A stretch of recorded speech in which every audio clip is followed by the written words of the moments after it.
Em Tucumã, região sudeste do Pará, foi realizada uma mobilização indígena. Agências bancárias em São Félix do Xingu, sudeste do Pará, foram alvo de bandidos.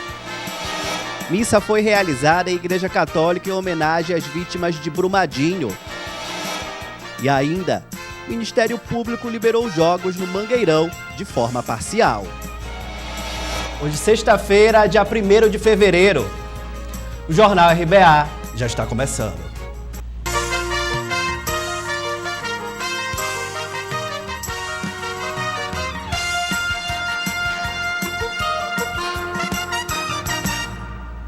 Boa tarde.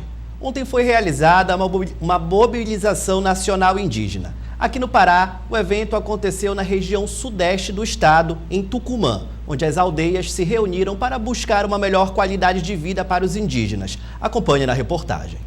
A pintura no rosto força a cultura dos primeiros habitantes do Brasil, que diante das possíveis mudanças na legislação e privilégios, mostram a preocupação em conservar direitos que estão ameaçados. Os parentes que estão fazendo mobilização de todas as aldeias e todo o país, mobilização que a gente está fazendo precisa de que a demarcação da terra indígena é dentro da FUNAI. A FUNAI tem que tomar de conta na terra indígena para continuar demarcando até o final.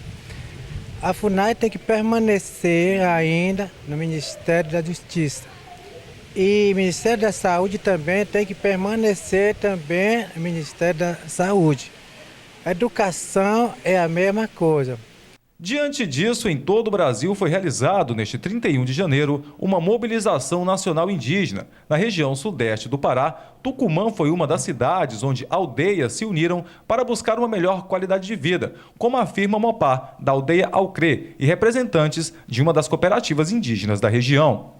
A mobilização que vai começar a estar organizando para sair agora, para fazer a mobilização, nós queremos para continuar toda a Constituição, para continuar de novo, e a cultura, respeito à violência contra índio e até a saúde também, que vai continuação, porque nós estávamos contra com aquele decreto do governo está falando agora, para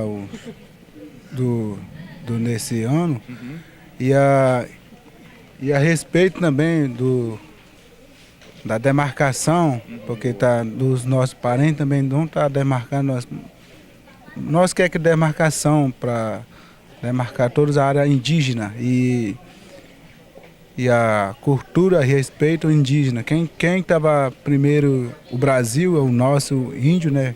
Quem estava morando no Brasil é o índio. Respeita o índio. O primeiro habitante do Brasil é o índio. Com a ajuda de um tradutor, um dos caciques mais velhos expõe sua indignação e, na língua caiapó, ele transmite quais as principais reivindicações do ato.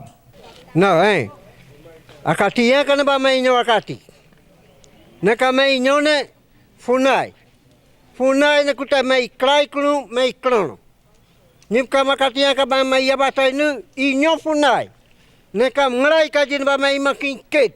Hoje é nosso dia que estamos fazendo mobilização contra o governo Bolsonaro e nós, Caiapó, que mora dentro da aldeia, a gente não quer que ele acabe com o FUNAI, a gente não quer que ele acabe até com saúde também, porque a saúde é importante para nós, para atender os povos indígenas dentro do mato. Com a civilização indígena, o tradutor hoje é cineasta. Com a ferramenta moderna que muitos brancos ainda nem tiveram o privilégio de ter, ele registra a cultura, os trabalhos e a vida de um povo que a cada dia está mais influenciado na sociedade.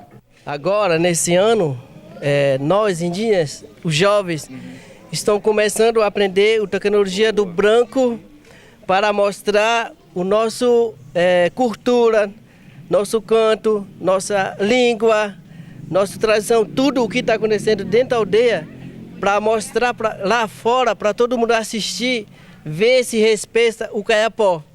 Porque isso é importante para nós. Como os jovens estão aprendendo tecnologia dos brancos, é muito importante. Por que eu estou falando isso? Para até meu neto também, ele vai assistir daqui um dia a nossa tradição, nossas coisas que acontecem em dia a dia dentro da aldeia. Aqui na Fundação Nacional do Índio foi o local onde o povo Caiapó se apresentaram com danças típicas após a mobilização indígena na tarde desse 31 de janeiro.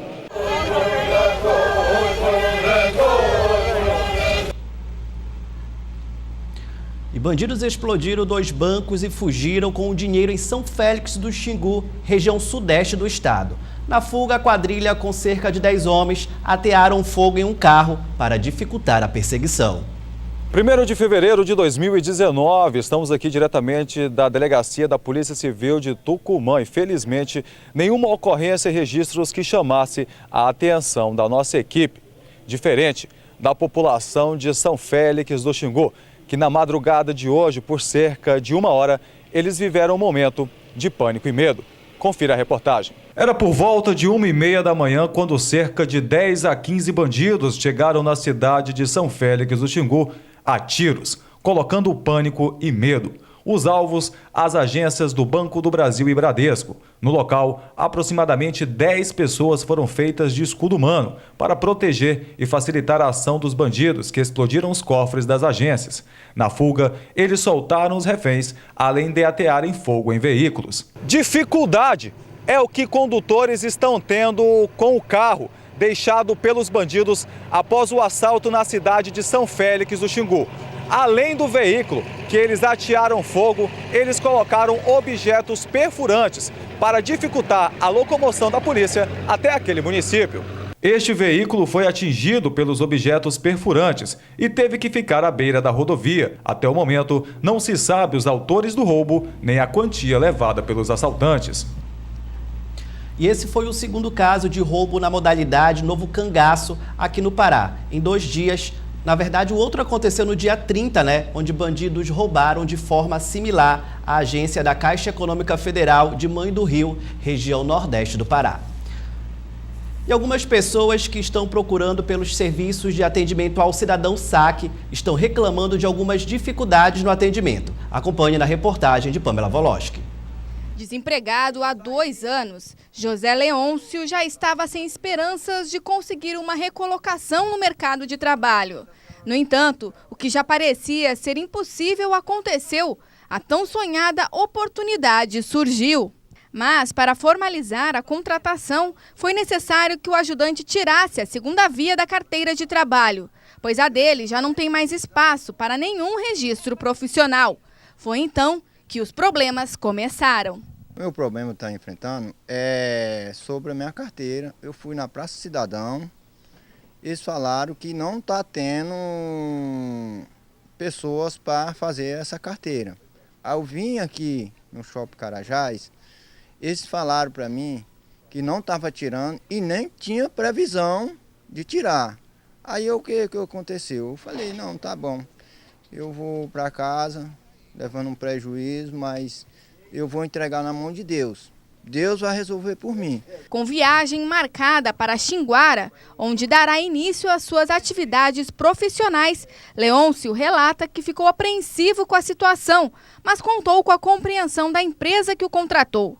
Por isso, para que o documento esteja em suas mãos o quanto antes, terá que emitir a carteira de trabalho na cidade onde recomeçará a sua vida. A empresa está dando a oportunidade de eu ir lá e tirar minha carteira lá, que ela vai dar 30 dias para eu correr atrás dessa carteira. Como ela tem o material de fazer, eu vou fazer lá. Apesar de não conseguir a emissão do documento, Leôncio segue firme na esperança de que nada atrapalhe seus novos planos. Mas se preocupa com outros trabalhadores que podem passar pela mesma situação e não ter a mesma sorte que ele. Quero uma solução para adquirir o mais rápido possível, não para mim, para nós todos. Para nós todos adquirir esse documento. E nós exigimos esse documento. Sem ele, nada. Entendeu? Prejudicado.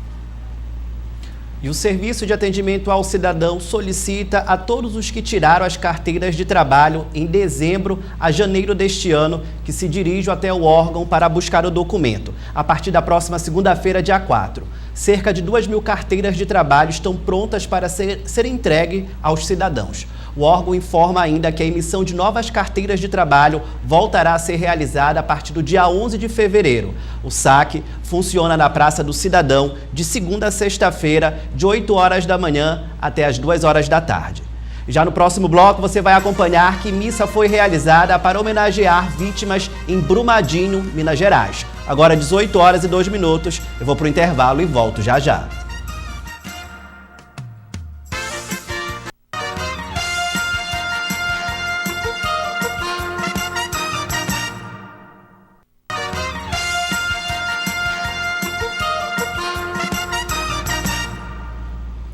E na noite de ontem, familiares e amigos de Lenilda Cavalcante, uma das vítimas da tragédia em Brumadinho, Minas Gerais, realizaram uma missa em homenagem às vítimas que morreram por conta da queda da barragem 1 da Mina do Feijão. Hoje completa uma semana da tragédia que devastou a cidade de Brumadinho, Minas Gerais. Várias pessoas morreram e muitas vítimas até o momento permanecem desaparecidas. Uma das vítimas que até o momento não foi encontrada é Lenilda Cavalcante, paraense, que residiu em Parauapebas e há 3 anos morava em Brumadinho, uma das funcionárias da mineradora. Familiares e amigos aqui em Parauapebas realizaram uma missa em homenagem às vítimas. A celebração foi presidida pelo padre Edivan, da Igreja São Raimundo, bairro Primavera. Quem crê em mim, ainda que esteja morto, viverá. O que eu quero é isso. Todos aqueles que o Pai me deu, nenhum se perca. E nós estamos aqui em solidariedade, reforçando essa corrente de oração, de fé, de esperança, né? Em comunhão com todas essas famílias atingidas por esse evento lá de Minas Gerais. Alguns familiares de Lenilda estão em Brumadinho acompanhando os trabalhos de resgates. Maria Lúcia é tia de Lenilda. Bastante abalada com a situação, ela tem a fé como aliada para que as equipes encontrem a sobrinha. E hoje nós estamos aqui, né, orando, fazendo uma missa, podemos dizer que é de 7 dias. 7 dias do acontecimento. Mas não podemos dizer que é do falecimento, que a gente não sabe. Lá dentro ainda existe uma esperança, né? É assim que nem o padre falou, o luto é dor, é esperança, é tudo isso junto e é o que nós estamos, a família está sentindo, é o que a família está tendo, né? É essa esperança lá no finzinho.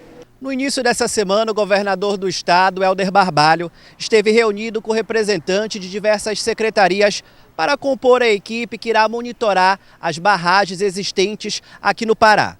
De acordo com informações da Secretaria Estadual de Meio Ambiente, aqui no estado existem 64 barragens de rejeitos de minérios cadastradas na Agência Nacional de Mineração e 27 não inscritas. Até a noite de quinta-feira, o Corpo de Bombeiros de Minas Gerais informou que 110 pessoas morreram por conta da queda da barragem 1 da Mina do Feijão. 238 pessoas permanecem desaparecidas e 108 estão desabrigadas. Oh Deus, oh Pai, traz a Lenilda para nós, do jeito que quiseres.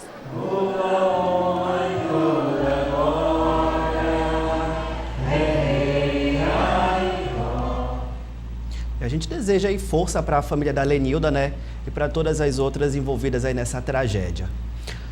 E ontem a gente trouxe as primeiras informações de um homem que morreu afogado no rio Parauapebas, na Palmares 1, zona rural da cidade.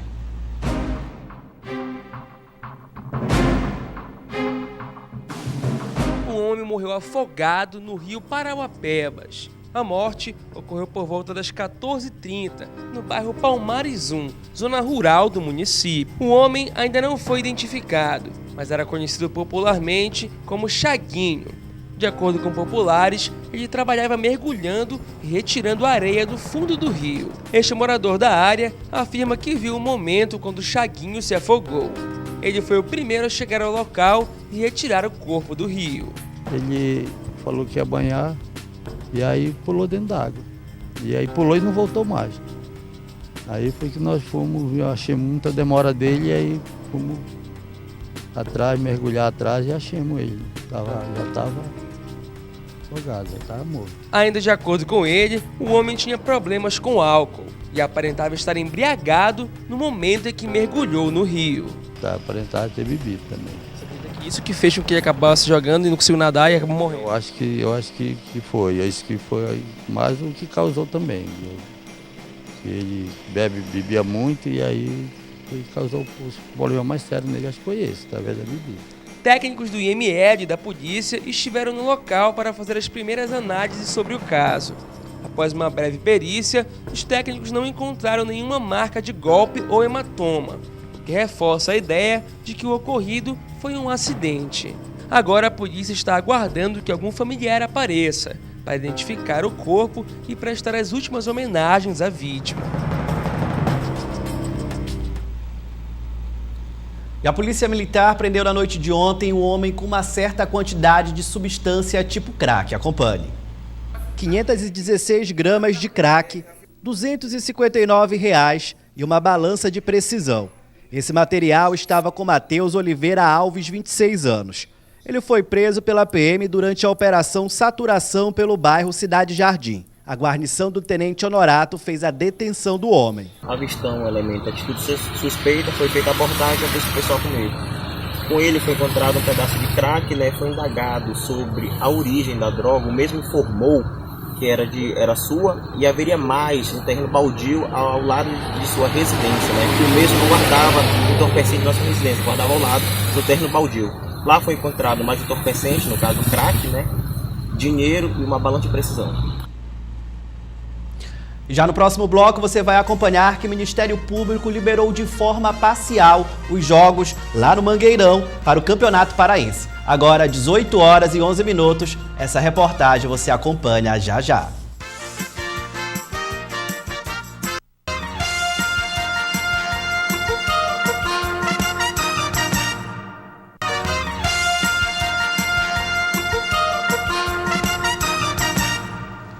Já estamos de volta com o Jornal RBA. Uma equipe do Ministério Público realizou uma vistoria no Estádio Olímpico do Pará, o Mangueirão, para averiguar se o local reúne condições para receber os torcedores em jogos do Campeonato Paraense de Futebol. Foi mais um dia de movimentação no Estádio Mangueirão. Novamente, a engenheira do Ministério Público esteve no local para terminar a vistoria nas partes da estrutura que passaram por reforma. Não é uma nova vistoria. Na verdade, é uma vistoria complementar. E agora apresentará um relatório técnico à Promotoria do Consumidor, que analisará esse relatório, com base nos laudos que foram encaminhados. E aí o Ministério Público, naturalmente, dará a decisão para liberação ou não do estádio. O presidente do Clube do Remo também esteve no Mangueirão pela manhã e saiu otimista da reunião com os responsáveis pelo estádio. Houve um pequeno atraso nesse trâmite, até porque houve um imprevisto, um incidente, e o Ministério Público está cumprindo seu papel e está fazendo a análise da forma correta e devida. Mas eu acredito que pelos resultados do laudo e pelo que foi verificado aqui, vai ser o estádio liberado, sem problemas para a realização do jogo, com toda a segurança. E se o assunto é o jogo do próximo domingo, a CEL apresentou uma novidade ao presidente azulino. Por determinação do governador, as taxas de locação do estádio foram reduzidas e o clube que for o mandante também vai ficar responsável por administrar e vender as vagas do estacionamento no estádio. O governador Helder lançou um desafio para o secretário Arlindo no dia do lançamento do Campeonato Paraense, solicitando que as taxas fossem mais baixas, que os clubes não ficassem tão pesados para os clubes utilizarem o Mangueirão, para a gente tornar o Mangueirão mais frequentado, que tivéssemos mais eventos esportivos no Mangueirão. Havia algumas questões aqui no Mangueirão que eram cobradas, ao nosso ver, de formas injustas. Por exemplo, para cada torcedor que entrava era cobrado, além do aluguel do Mangueirão, 50 centavos pelo valor da entrada. Então, num público que dava 30 mil pessoas, era 15 mil reais que o clube tinha que despender. E foi cancelada essa taxa, avaliou-se que não havia necessidade de ser cobrado isso. O estacionamento também, que era explorado pela CEL, foi passado para os clubes. Então, a receita, o lucro do estacionamento vai ser revertido para os clubes.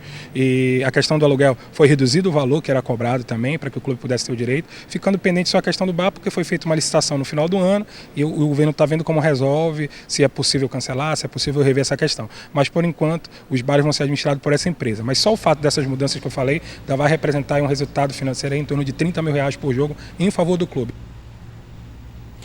E o Mangueirão está liberado parcialmente para o jogo de Remo e Tapajós, que vai acontecer no próximo domingo, dia 3. O Ministério Público do Estado do Pará sediou uma coletiva de imprensa para apresentar o resultado da vistoria e laudos realizados sobre a situação do Estádio Olímpico do Pará, o Mangueirão, que está interditado devido à queda de parte do reboco do teto no início de janeiro deste ano.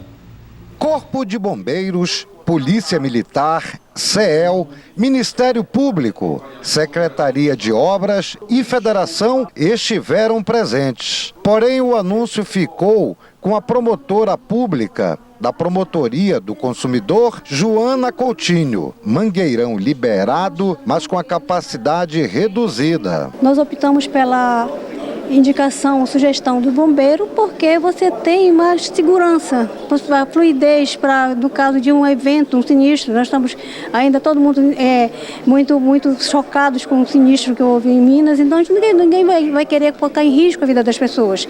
Por uma questão de bom senso, optamos pela indicação dos bombeiros, que eu acho que é muito mais seguro, o risco é muito menor. Nós avaliamos de acordo com o que prevê a Lei 10.671, que é o Estatuto de Defesa do Consumidor, em função de análise técnicas do Corpo de Bombeiro, a condição de escape do estádio.